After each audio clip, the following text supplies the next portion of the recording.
Hey folks, Randy Go, Trout Man with you here today. Today, folks, we're going to do a channel update. I'll tell you what's been going on. I'm going to answer a few questions that have been left in the comment section. I thought this might be a good way to do it.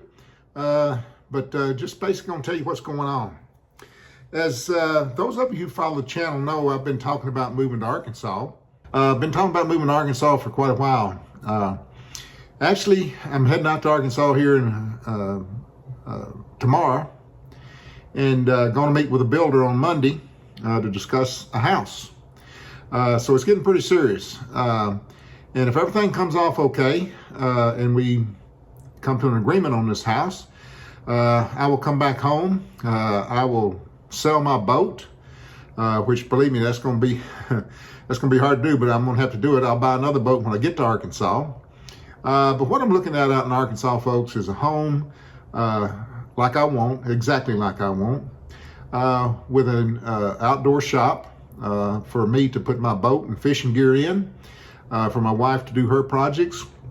I mean, it's just been a dream, and of course, I'm 70 years old, almost 71, but you know, it's never too late to chase a dream, and I've been talking about this for years, and you know, it looks like it might finally happen. Might not. I mean, you know, it's not done till it's done, but anyway, we feel good about it. It's going to put me closer to some quality fishing, especially trout fishing.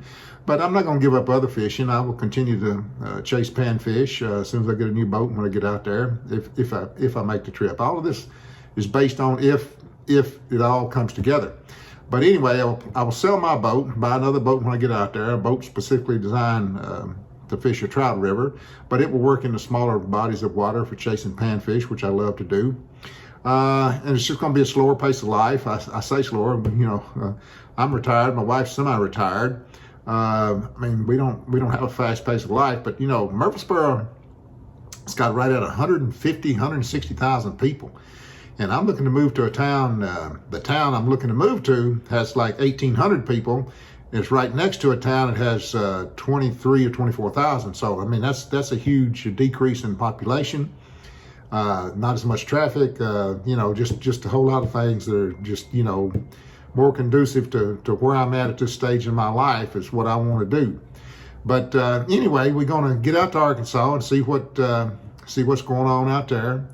And of course, if it happens, it'll happen quick, because you put a home on the market here in Murfreesboro, it'll sell in a microsecond. I mean, it'll sell. A lot of times they get sold before they're even listed. If not, I mean, 5 days was the average in my neighborhood of selling time on a home. Has been for quite a while now. Some of them, I'd say, they're sold before they're listed. So, you know, when it happens quick. Unfortunately, if I decide to get do a build out in Arkansas, buy something that's not already built or in the middle of construction, you know, you can't put your house up for sale here, because you'll have to get out. And I don't want to make two moves. I don't want to go out to Arkansas and rent a place and then, you know, sell this, or go out to Arkansas and rent till the home out there is built and do it. You know, I just would like to move from here, move into the new home in Arkansas. And you can do that, but you've got to do the timing just right. So, you know, we'll just see what that brings out there. Okay. Some more stuff about the channel, or about fishing. You know, I bought a 5'1" major craft fine tail fine tail stream rod here a while back, and I've caught a bunch of fish with it. I've done some videos about it. I was always wondering about, would that rod hold up with a really, really, really big trout in current? Well, the answer to that is yes. Now, I don't have a video of where I caught a really big trout in current on that. I did hook one. I had video of that, but I've already deleted the video. Had the trout on for about 2 minutes. It was an awesome fish. I'm talking about, it was probably 27, 28, 29-inch rainbow. It was huge. It was absolutely huge. The rod, you know, I was concerned because the rod was so rigid, but trust me, that rod can handle big fish and a lot of current. And I had a lot of current, and it was a big fish. What happened was I caught that fish on a Major Craft Eden heavy sinking minnow, which I swapped the hooks out. I took the treble hooks off and put a single number 8 hook on there. The hook pulled out. The hook has micro barbs. The hook pulled out right at the rear of the boat. I'm talking about, I was heartbroken. But anyway, just for those of you who have seen the video of that rod, you're thinking about getting it. I know one guy, Ron, who bought that rod. Just want to let him know that you hook into some big trout and current, it's going to handle them just fine. And that's a fantastic rod. And for the price point now, with the yen to the dollar, it's an excellent buy if you're looking for a stream rod. Now, someone asked me a question, have I been out fishing with my Daiwa iPremi Extra Ultralight lately? No, I have not lately. I've been chasing bluegill, shell cracker. I just haven't gotten it out. I mean, I've been, you've seen the videos. I'm just in a fish catching mode right now. I'm burning the highways up. I got 2 videos in the can ready to come out. One of them is extremely long, but folks, on this extremely long video that will be coming out next, probably in 3 or 4 days, I caught 187 bluegill at Laurel Hill Lake. And I tell you, the action was just, it was off the charts. There were bedding fish all over the lake. I'm talking about, there were hundreds and hundreds of beds. Some of the beds had 150, 200 fish on them. I mean, it was ridiculous. It was, you live for days like that. And you get home, you got 187 fish to edit out. You think, well, how many you want to put on the video? Well, the video's too long, but it is what it is. So I'm warning you ahead of time, you watch that video.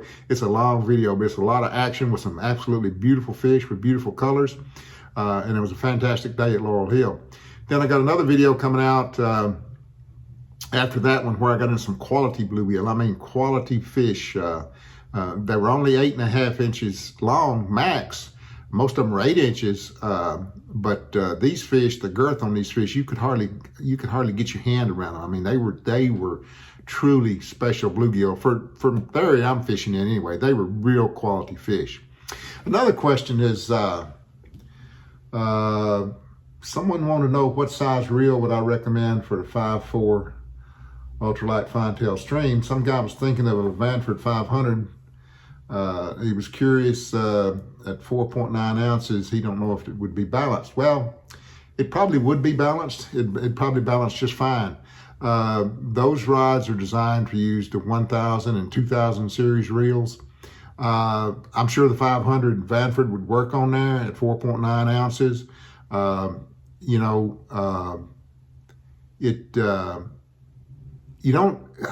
While there are 500 size reels for sale in Japan, quite a few of them actually, more so than here in the States, that's a fact. You don't see a lot of people using them, but I wouldn't be afraid to put it on there. Another guy was wanting me to do a review of Daiwa cage ultralight rods. It says they're made in Japan and you can only get them through dealers in the States.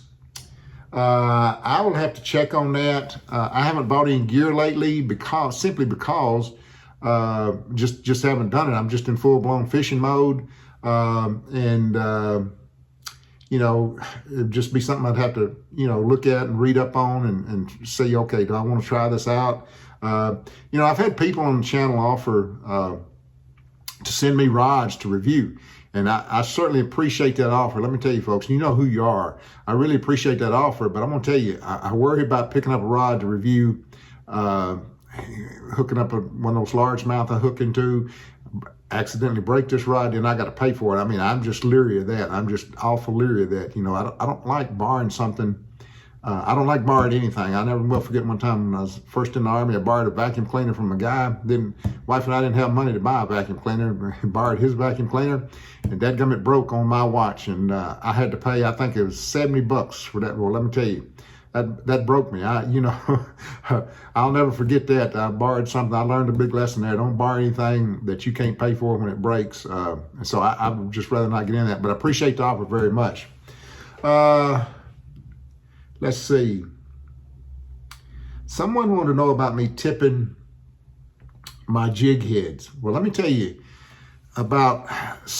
here's my opinion, and some people will receive it well, some won't, about scents and attractants and crappie nibbles and garlic spray and all this. Now, let me tell you, folks, for years and years and years, back in 2001, 2, 3, 4, I wouldn't go fishing without a crappie nibble. I bought them you could get a case, I think it was 6 in a case, a box, or whatever it was at the time. I mean, I had those things. And then what happened was, Crappie nibbles, if you use them, you know that they don't stay on the hook. You know, you get one fish, and sometimes you don't even get one fish. They fall off the hook pretty easy. Everybody goes to this, you know, elaborate procedures of drying them out, mixing them up, putting something, you know, trying to figure out a way to make them stay on the hook better. So I just got away from it. And I fished for years without anything. And then I went to sprays, garlic spray. Well, let me tell you, I didn't use garlic spray much because it's a mess, and it gets on you and it stinks. It was just a mess. So I quit using garlic sprays. Then I tried Berkeley power wigglers. And what I do with the power wigglers, I cut them up into tiny pieces and put them in a crappie nibble jar.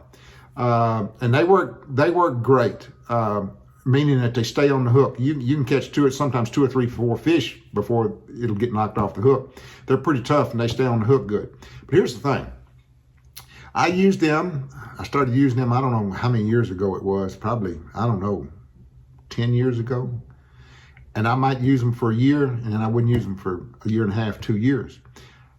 My catch rate didn't stop any. And then you start, one day you're not catching fish, you start using the Berkeley Power Wiggle tips again. And so what happens is it gets in your head that you need that attractant, you need that scent. Well, I'm not sure it helps at all, just to tell you the truth. Now, one thing, I love to catch bluegill and shellcracker. And shellcracker are known as meat eaters. Shellcrackers are absolutely meat eaters. So do I think it helps? I think once a fish grabs a hold of it, I think it may cause them to hang on just a little bit longer. And like I said, shellcrackers are meat eaters, so it may help them. One thing I notice it does do, when you're using attractants, when you're using crappie nibbles, when you're using little pieces of the Berkeley Power Wiggler, you will catch a lot more little fish, because it does definitely attract smaller fish. But is it necessary? I don't think it's necessary. And you're going to say, well, why do I use it? Well, I'm going to tell you, it gets in your head. You start catching fish with them things, and it gets in your head. But I guarantee you, I could quit using them, and which I will try that on a trip out. And you quit using them, and you're going to catch just as many fish. That's just a fact. Let's see. Someone wanted to know, could I do a video, teach how to find bluegill beds using side imaging, what to look for? Well, let me tell you, I'm not going to say no to that, but here's the thing. YouTube has got literally thousands of videos about how to use a side imaging sonar. The first side imaging sonar I bought, I don't know how many years ago it's been, but I ordered it, and it took a month and a half for me to get it. But before that, I started watching YouTube videos, a gentleman named Doug Varenberg. I think that's the way you pronounce it. So when I got my side imaging unit, I knew how to use it out of the box. There was not hardly any learning curve for me at all, because when I tell you I watched a lot of YouTube videos, I mean, I watched a ton of them. So there's guys that set up to really, they've got some great videos about how to use them, much better than what I could do. They've got it hooked into where they're showing you, they can hook their unit into where it comes into the video, versus where I'm just showing you a picture of the front of the unit, which is, it's okay, but it's not as good as being hooked into the unit itself. And I'm not going to get into all that, but I'm not going to rule that out. But I might, I might take a look at it. Let's see. What else need to talk about? I guess that's about it. Just wanted to bring y'all up to snuff. And now here's another thing.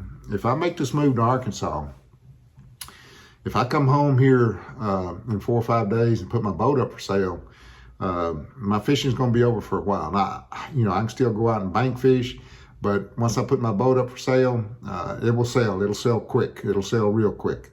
So I'm going to be bank bound. And then we're going to be, if we buy a home that's almost completely finished in construction, this move's going to happen quick. So I'm not going to be doing any videos for I don't know, it's going to be a while. I mean, but trust me, when I get to Arkansas, if I make the move to Arkansas, I'm not going to be not fishing long. I will be out fishing. You can count on that. I'll be fishing somewhere, and I will continue to do the videos.